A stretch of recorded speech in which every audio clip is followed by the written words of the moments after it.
Good morning, guys. This morning we're talking about verbs. And the fancy name for these verbs is modal, M-O-D-A-L, modal, auxiliary verbs. And I didn't put that anywhere on here because I think you guys would get so hung up on what those words are, how to say them, just like I did, that you would immediately feel defeated. So basically, they are verbs that help the main verb express an idea. So kind of like helping verbs, but a specific kind of helping verb. And we are going to be focusing on those verbs. Those verbs are may, can, should, and must. Okay, and we're going to be practicing today how to use them properly. I would be willing to bet almost all of you have probably said to your teacher at some point, "Can I go to the bathroom?" And your teacher looks at you and says, "I don't know, can you?" And you're looking at them and you're like, "Can I go?" "I don't know, can you?" Have you ever had that conversation? What your teacher is doing is your teacher is being funny and redirecting you to the correct verb. And the correct verb is may, because you're asking permission to go to the bathroom. You're not asking your teacher if you're able to go to the bathroom. We all hope you're able to go, otherwise you probably wouldn't be here with us, because that's a necessity, a function your body has to be able to do. So we're going to learn today when we use the verb may and can and should and must. So you'll never have to worry about your teacher saying that again. "I don't know, can you?" All right. So may is used if you're asking permission to do something. May I go to the movies? May I go to the bathroom? May I sharpen my pencil? Because you're asking for permission. We all know you're able to do it. You can go sharpen a pencil, but you want to know, is it okay? And the example we have here is Jessa may visit this weekend. Okay. Then we have can. Can is when you're expressing the ability to do something. Okay. So if she comes, we can meet her at the bus. We are able. Okay. Can. We are able to meet her at the bus. Should expresses a recommendation. So that's if someone's, let me go back here to the ability, being able to do something. Should is when we are going to recommend something. We should plan what to do. So all these sentences are building on each other. Jessa may visit this weekend. If she comes, we can meet her at the bus station. We should plan what to do. Your dentist might say you should brush your teeth. Your teacher probably says, I know I do, you should do your work. Okay, we're recommending that's what you do because we know that's what's best for you. And then the last one is must. That's expressing a necessity. Now that word necessity means it's very important. Okay, so if I say, Dr. Hasey's not going to say you should, Dr. Hasey's going to say you must do your work. You must come to class. Because if I say should, I'm recommending, and if someone gives you a recommendation, do you have to do it? Not really, right? So I would say you must because it's not an option. So the last sentence of our little story here is we must take her to see the new baby panda at the zoo. So what we're going to do now is you have an assignment today, and I'm going to do a few with you, and I'm also going to show you how the format of this assignment works. So when you click on the link, it's going to ask you to log in with your student Google account.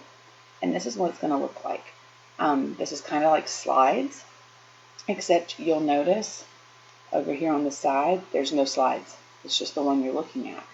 So the way that we navigate through the slides is by using the little arrow button up here at the top. Okay, there's 4 slides with 4 each, which means we have a total of 16. And then you have tools at the top to help you answer the questions.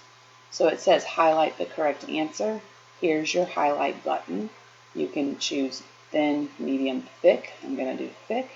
I'm going to make my color purple because that makes me happy. And I'm going to move the box over. So here we go. I can split my screen real quick. Nope, it won't let me. I'm not unvideoing.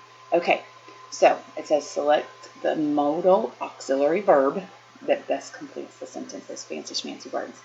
When I was your age, I blank go fishing every Saturday morning, said Dad. You should go fishing every Saturday morning. When I was your age, does that make sense?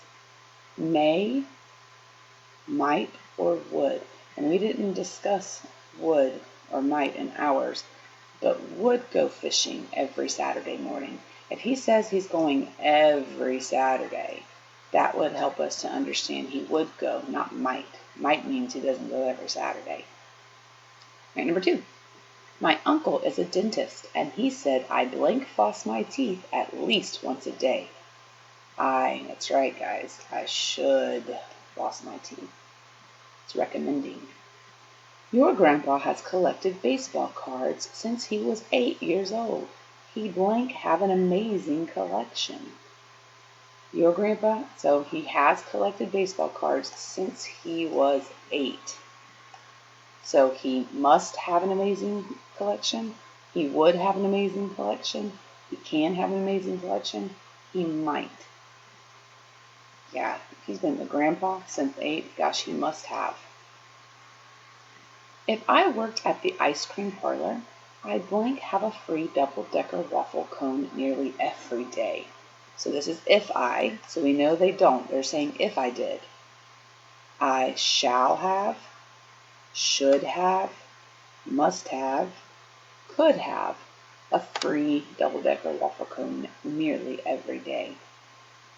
Yeah, he could, but he hasn't done it yet. It's if I. If I, then I could.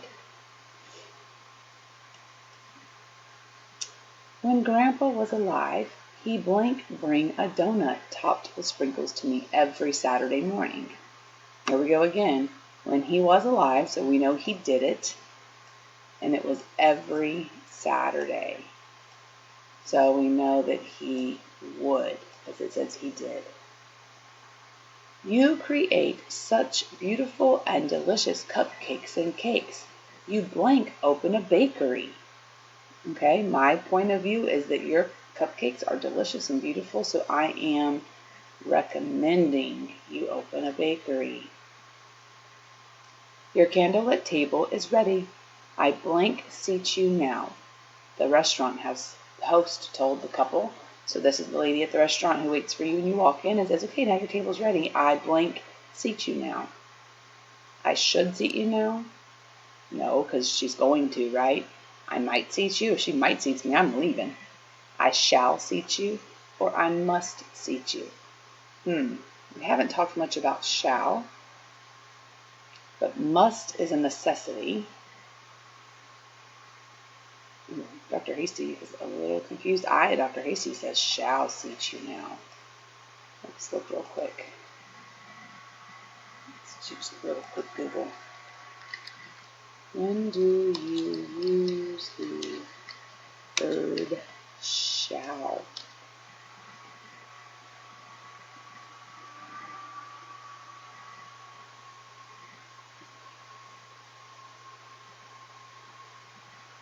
Okay, so it says here, shall is used in future tense. It's commonly used with I or we, so I shall seat you now, and is often found in a suggestion such as shall we go?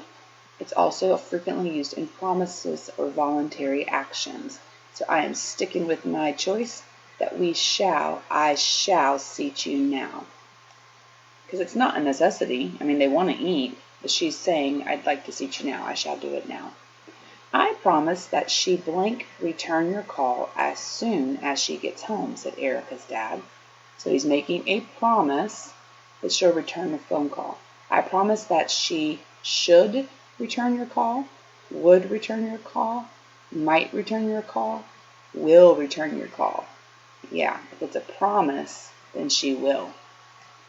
All right, my friends, you are going to be responsible for slide 3 and slide 4 on your own, or Miss Corbin may and Miss Averett may do it with you. Miss Jordan may do them with you. My kiddos, you're going to do 3 and 4 on your own, and we'll talk about it for some practice, okay? So make sure you pick your thick highlighter. That one works best. You can make your color whatever you want, and then you'll complete it today for one of your reading assignment. So we'll see you guys in a bit to work on our week 1 weekly assessment together. So make sure you'll bring that with you to class. See you in a little bit.